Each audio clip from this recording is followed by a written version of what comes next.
Anybody that's ever been robbed is going to relate to this video. It's an absolute devastating feeling. Having a fire also is a devastating feeling. I mean, we were living in a pop-up camper when somebody burned down our camper, but it was pretty devastating, and the feeling sticks with you for a long time. I'm accused a lot of being a prepper because we live off-grid, and I always am trying to claim that I'm not a prepper. One of the reasons I'm not a prepper is I'm not afraid. In order to be a prepper, you have to be afraid. And I know this for a couple reasons. One, I used to call myself a prepper, and I was afraid. I remember one time a president was elected that I didn't want elected, and I had a nightmare about it. So that's how afraid I was, having nightmares. I've watched YouTube channels where they talk about having anxiety and they can't sleep at night and their mind is racing. And that is anxiety. I used to work for a sheltered workshop, so I had to deal with a lot of mental illnesses and different things. Carolyn's got anxiety, and your brain just shifts gears. It fills up with a drug called cortisol. Cortisol is addictive, but that's that flight or fight response. Either you're so afraid that you start to fight, or you're so afraid that you just kind of run away. So preppers are always trying to fight this imaginary fear. And anxiety really is an imaginary fear. Well, then these YouTubers, they get on and they talk about how they're prepared for everything. And I don't see how they're prepared for anything. I watch them, and here lately, I mean, they don't even make prepping channels anymore, prepping videos anymore. They make fear-mongering videos. And they will even complain that their audience isn't interested in prepping. They're interested in the bad news of the day, the conspiracy theories. Well, I tell you, if you try to stay away from the conspiracy theories, your anxiety might go away. I was watching a video today, and he was talking about this device he owns, and he didn't understand some of the questions he was getting about this device because he also sells these devices. So he had to look it up. And I think, you didn't know that? I think that causes a lot of fear also, is you know you're not ready. I know when I was a prepper, I had solar panels on the roof. I only had 2 or 3 of them. It was kind of neat. One time the electric went out and the whole town was dark, but we had our porch lights on, sitting on the back porch, our front porch. And the neighbors were, how you got electric? And so that's the mentality of preppers. I'm going to show off. I want to play with my toys. I mean, you think about it, you buy something and you want to play with it, and the only time you can play with it is if the grid goes down. Another thing I think preppers got, and this is the same problem I had, was your wife doesn't really want to fully disconnect. So you can play with your toys. You know, you buy a gun, for example. You want to go out and shoot your gun. Well, that ammo costs a lot of money, says your wife. So you put it up on the wall and you look at it and you think, one of these days I might get to use it. Well, same thing with a solar generator. But you think about living off grid, and I use my equipment every day. And it's very exciting. It's rewarding. Think about how rewarding it is to know for a fact that I got water if SHTF were to happen. Stuff hits the fan. That's the thing these preppers always talking about. I test myself every day. You know, you'll hear this prepper say, I got a pond, and if I have to, I can get water out of it. I'll just use my Berkey. Well, that ain't gonna last long. If it's SHTF, and you only have 2 or 3, maybe 2 sets of Berkey filters, and your pond water clogs your Berkey within 6 months, so you got years worth of drinking water. What are you gonna do after that? So they haven't tested. I know what a Berkey can do. I know how easy they get clogged too. I've done it. I tested myself. I know that my solar panels can run my well pump at least 95% of the time. I mean, there's days it's cloudy and can't run it, but so far we've ran our well off our solar panels since April, all the way till September 15th. That's what today is. Of course, you'll get this tomorrow. And there was only 2 days that I wasn't able to run the well pump off the solar panels. So that's pretty good. Now, I know winter's coming and things might get a little bit more difficult, but imagine being SHTF and you know winter's coming and you know you can't use as much water. Then you just reduce the amount of water. I got 275 gallons in that IBC tank that can last 2 or 3 weeks, maybe even a couple months, if we really restrict the amount of water we use. Well, Rob, you got to test that. Well, I did test myself. When we were nomads, We were living off 40 gallons of water per 2 weeks. That's all we would get.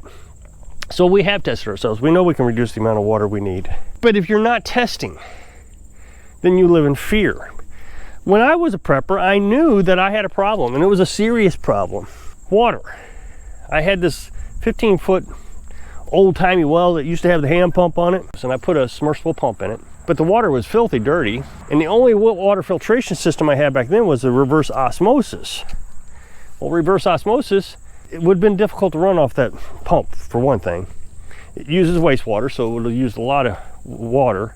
Of course, I could have recycled that back into the well. And it also used electricity, which I didn't have a lot of electricity. I only had 3 or 4 solar panels. So I knew I had a serious limitation. But instead of testing myself and trying to figure out how to overcome it, because I couldn't. So I was always fearful of that one aspect. And like I said, my wife at the time, just didn't want me to test myself. Preppers usually live in big houses. Now we live in a little tiny house. I built it. It's $5,000. If it burns down, hey, you know what? I'm prepared. I got a savings account that I can replace it. I can build a new one or get a shed. Or we can just move into the camper. Well, we would move into the camper temporarily until I get that built. And it has almost everything we need. It could sustain us. So we have all this already tested. Carolyn cooks in there. We know what this can do. Carolyn's son stayed in here. We know what it can do. We know the solar panels can run it. Heating it would be a little bit of a challenge. But if it's an emergency, like the house burned down, then we could just use propane. You know, that's just part of the cost of your house burning down. But if it was SHTF and our house burned down, that would be a little bit more complicated. Trying to get a wood stove in there, or wouldn't be able to heat it with propane. It would be a little challenge, but we know the challenge is there. Now I have 15 years of firewood. And yes, you can have 15 years worth of firewood. I've talked about this a lot. If it's oak or hickory, it's going to last 15 years. I talked about that pile of firewood in the woods I had when we moved here. Had been there at least since the 90s. I took the sheet metal that was laying over it. All of it was good except the 3 or 4 pieces laying on the ground. This fell over. Got to get picked up, but I don't want to pick it up in the summertime because of the snakes. I probably should cover this. I've talked about covering it, but I don't know if I need to. It seems to be doing fine. It's not rotting. So I got plenty of firewood, plenty of heat. So I always consider yourself in a good living situation if you have food, water, shelter, and security. Well, the one thing I can't test is my security. It's been challenging. I have a serious idea on how to make this work. And no, it's not a MAG of people. MAG of people is apparently a bunch of people who have similar ideas as you, and they're all going to get together and they're going to coordinate their efforts to survive. I just think that's a bad idea. And I know a lot of people disagree with this. We live in a society governed by a government. And it's supposedly one of the best systems in the world. Yet half of us can't agree with each other. So we have this society that we can't seem to get along, and we're always at conflict.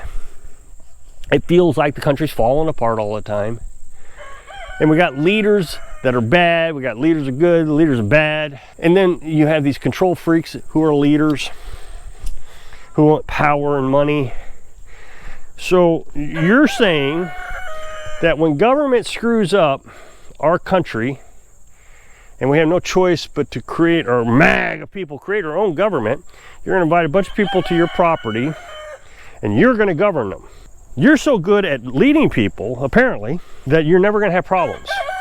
You're never going to have that one guy who's just not pulling his weight. And so when you go over there to kick him out, another guy comes over, and you better not kick him out. And also now you got a conflict.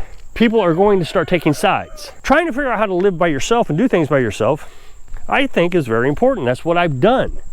I built that tiny house by myself. The only thing I had help with was Carolyn lifted the north wall, which I regret now.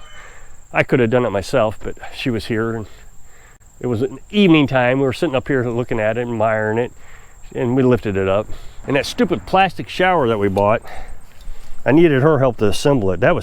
It said it was a one-man operation, but I didn't know how to do it. But everything else I did myself. I've set this entire place up myself.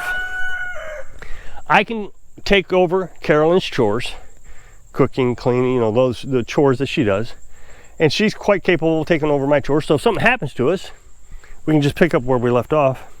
So that leaves security. Well, I can't test security, but you have to think in terms of, I don't want a bunch of people on my property that I got to figure out how to feed and manage and house and clothe and heat. So I'm going to do this myself. So like I said, I don't talk about my security, but I do feel like if someone tried to trip up my security, no one would ever do it again. It would terrify them. Because I hear this all the time in the comment section.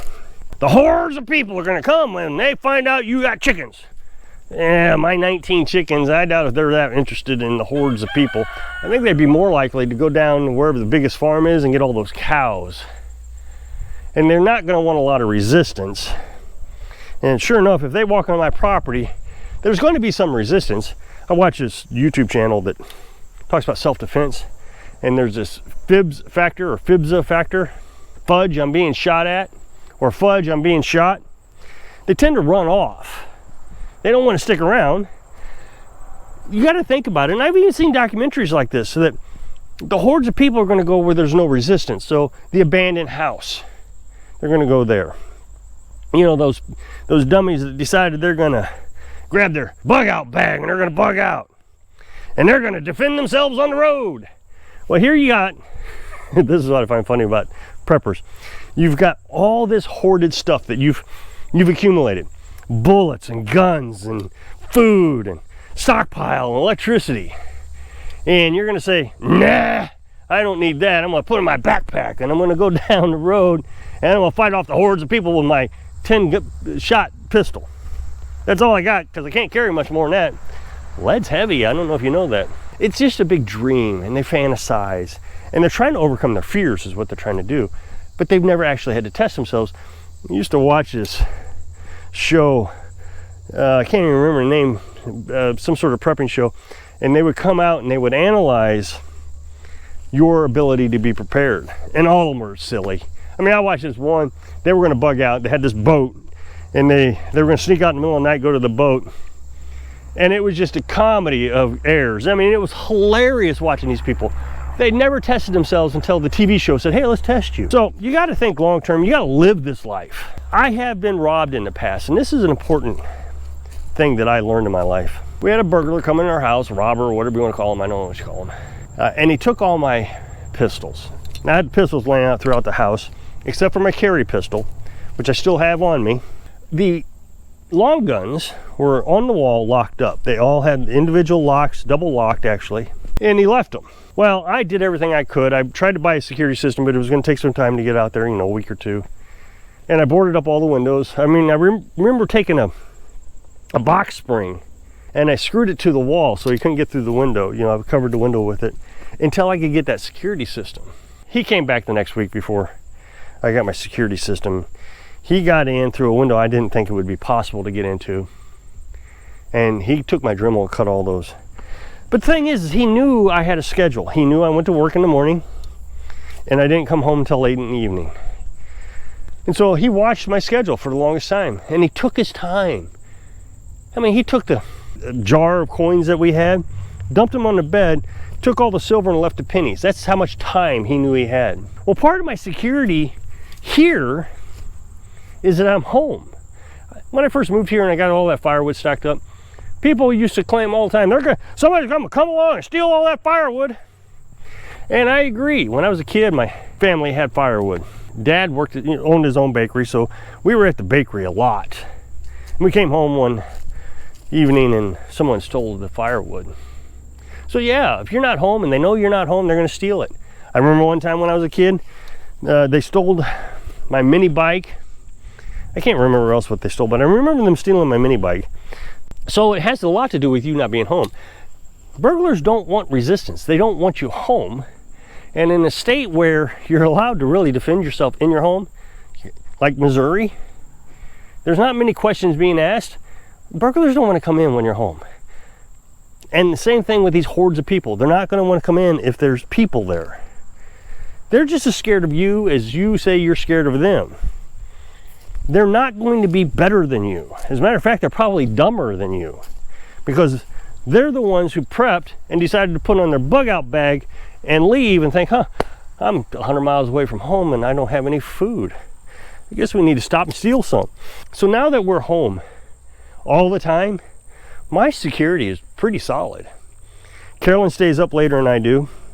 Now, I will admit that the dogs attack the chickens. I will grant you that. The thing is we did hear something that night.